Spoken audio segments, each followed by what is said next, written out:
Right now, you might be paying rent or a mortgage, or wondering how you will ever afford to hold a house key. While you do that, asset managers and glass towers are signing the paperwork to move physical ownership into a massive, closed digital network. Today's record high prices and vanishing inventory are the direct outputs of a highly engineered business model. Understanding this shift from physical to digital architecture is the only way to realize why your bank account and your home will never look the same again. There was a deal we all agreed to.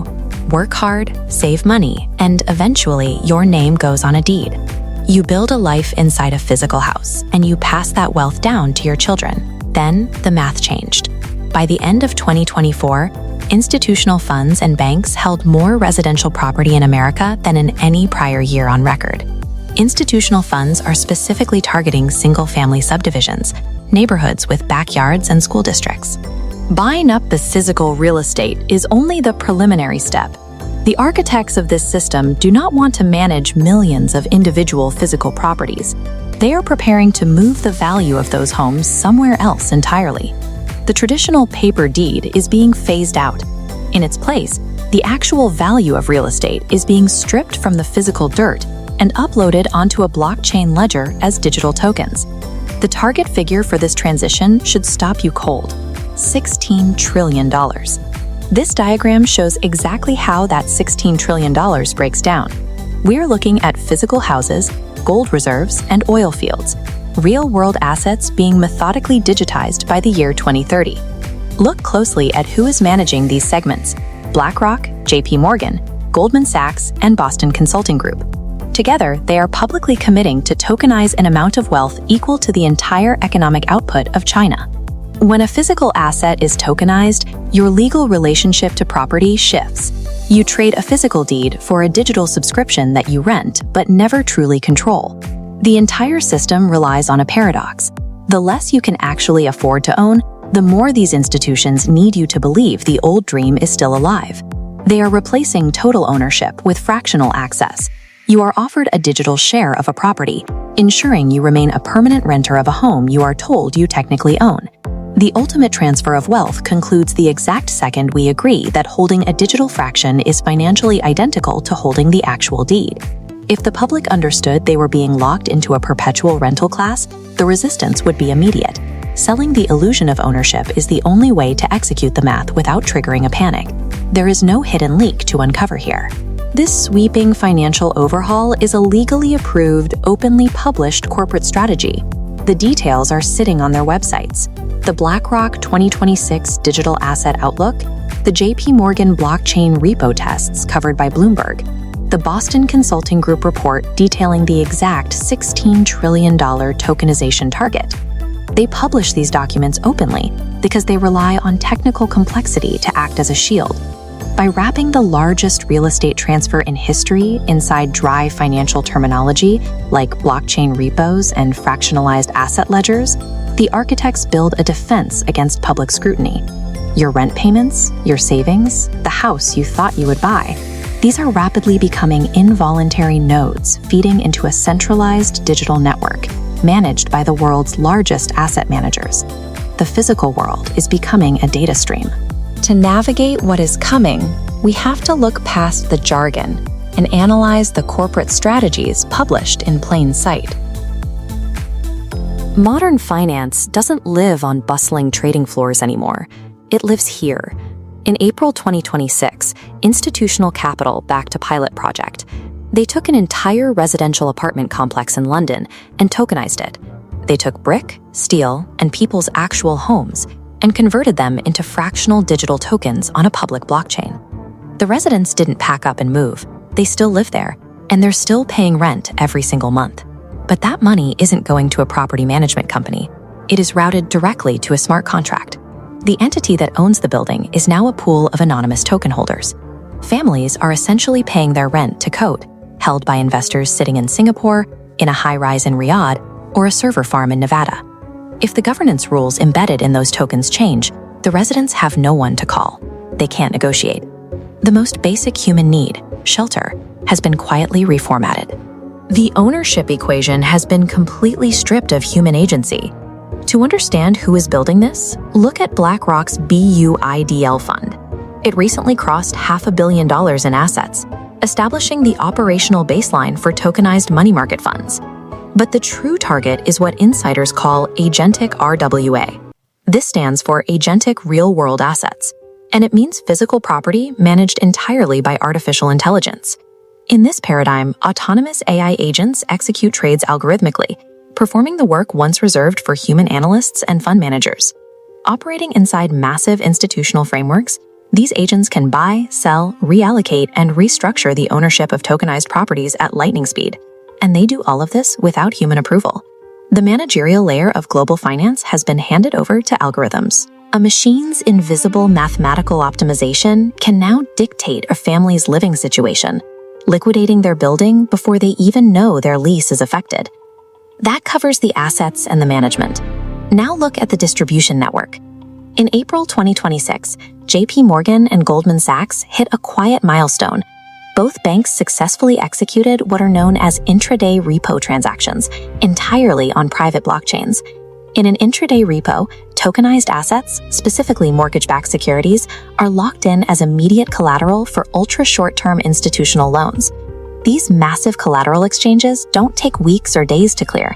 They settle fully within a single business day.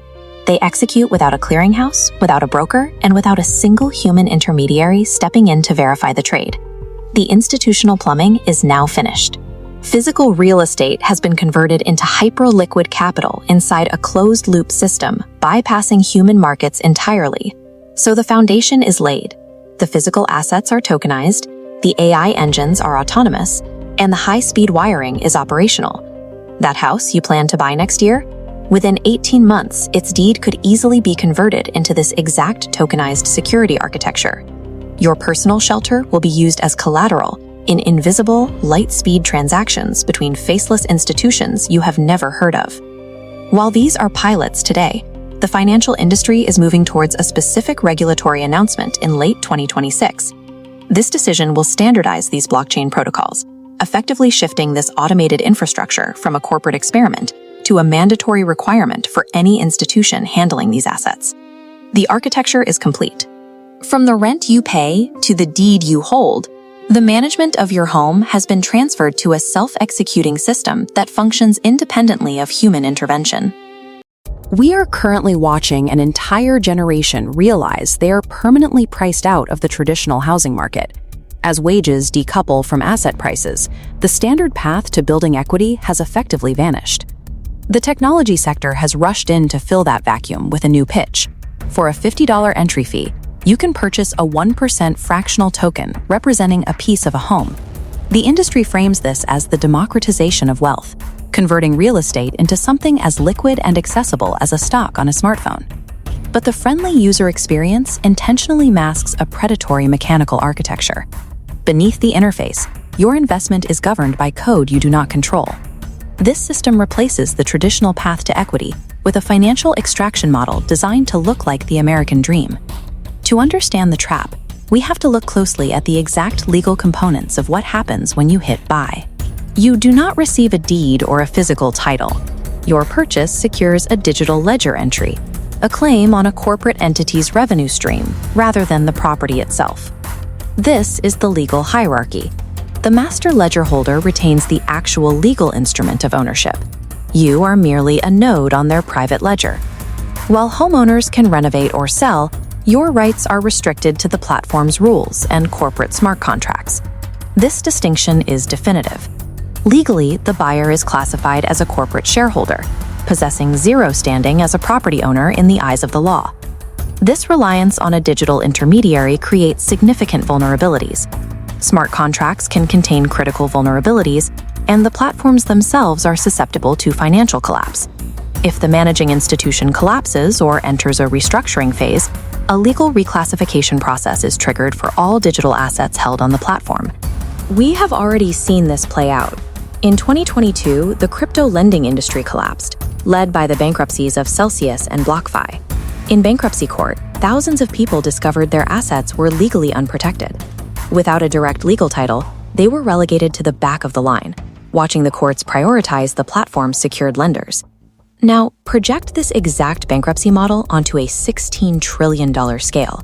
Converting physical real estate into weightless digital tokens moves your wealth from the protection of property law into the volatility of contract law. Relying on a token mathematically guarantees that during a systemic crash, you will be stripped of your assets and treated as an unsecured creditor. Once you realize the individual has no power, you have to look at the entity that does. This is Aladdin, BlackRock's proprietary artificial intelligence. This system manages risk for $21 trillion in global assets, exceeding the US GDP. Aladdin translates analysis into action. It models, predicts, and shapes global capital. When its risk model shifts, billions move instantly across major industries. The industry is now moving to apply this same architecture to the active management of tokenized residential real estate. An AI system, operating at a speed no human could match, executes thousands of micro-decisions per second regarding the digital assets representing our neighborhoods. These algorithmic shifts will dictate local variables. They will determine the rent you pay and the market value of every home on your street based on global risk models. This level of automated dominance is not a hypothetical future.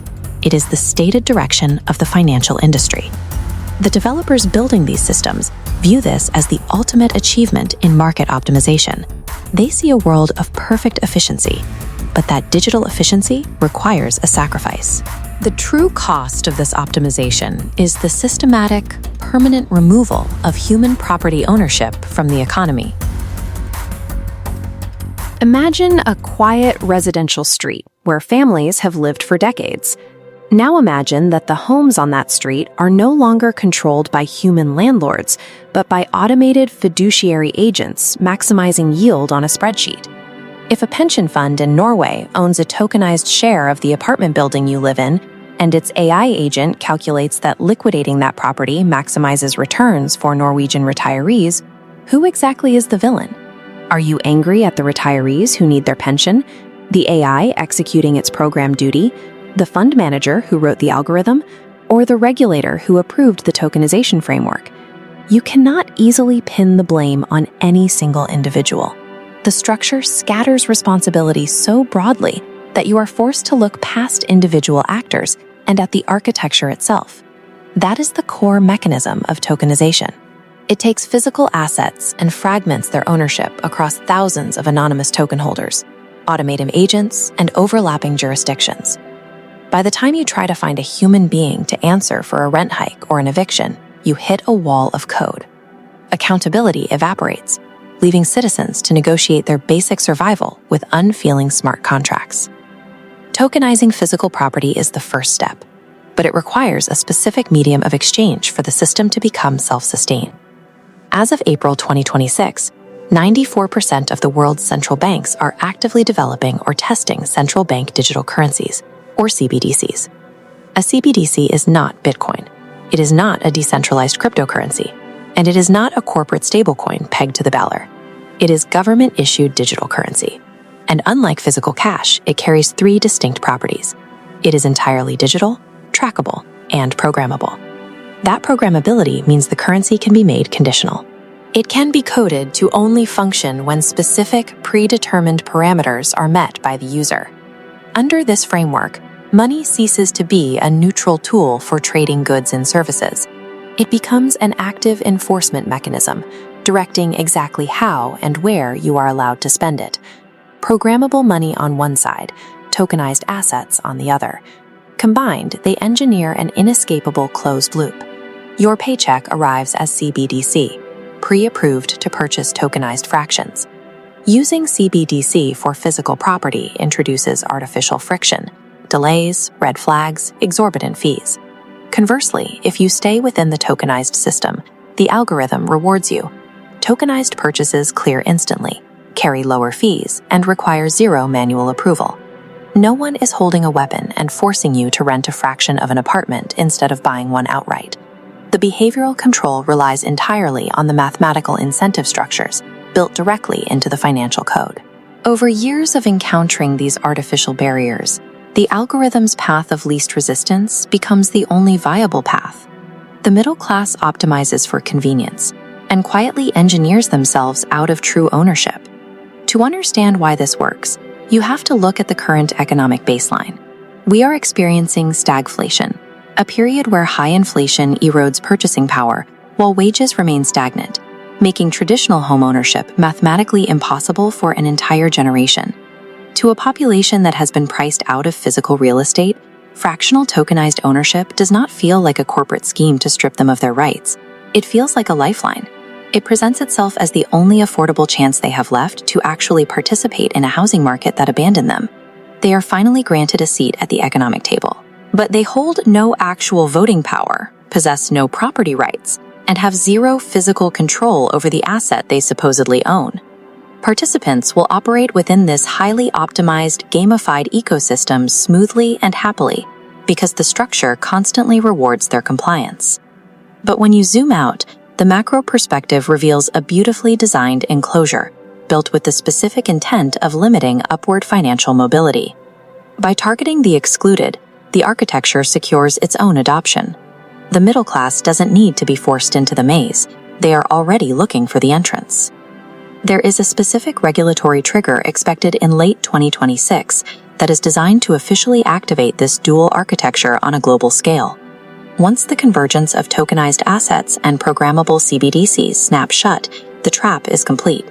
The system will never need to persuade, argue with, or ask for the public's permission ever again. By late 2026, the SEC in the US and the Financial Conduct Authority in the UK are scheduled to finalize a joint regulatory framework. This specific set of rules provides the legal architecture for tokenized securities, and it is explicitly targeted at the real estate market. The consultation papers are already published. The comment periods are closed. Corporate legal teams are actively billing hours to finalize the structures. When these rules take effect, they clear the way for any traditional mortgage-backed asset to be fractionalized, turned into a digital token, and traded on regulated blockchain platforms. There will be no new legislation drafted for this. There will be no public vote. The agencies are simply reinterpreting existing securities law to fit a digital framework. That is how a $16 trillion financial machine officially secures its operating license. Physical streets and family homes are converted into programmable financial commodities, executed entirely through administrative procedure, while the public looks the other way. Blockchain itself is just a mechanism. Tools do not have morality, but the deployment of those tools, who benefits and who bears the risk, is an entirely moral question. Under the current architecture, a structural split occurs. Institutional custodians position themselves to capture the financial upside, while the counterparty risk is distributed across the middle-class investor base. Rule 1. Understand the distinction between a physical deed and a digital token. Before investing in a fractional platform, ask, am I on the title? If not, you aren't an owner. You're an unsecured creditor with a slick digital interface. Rule number 2 dictates the market reaction.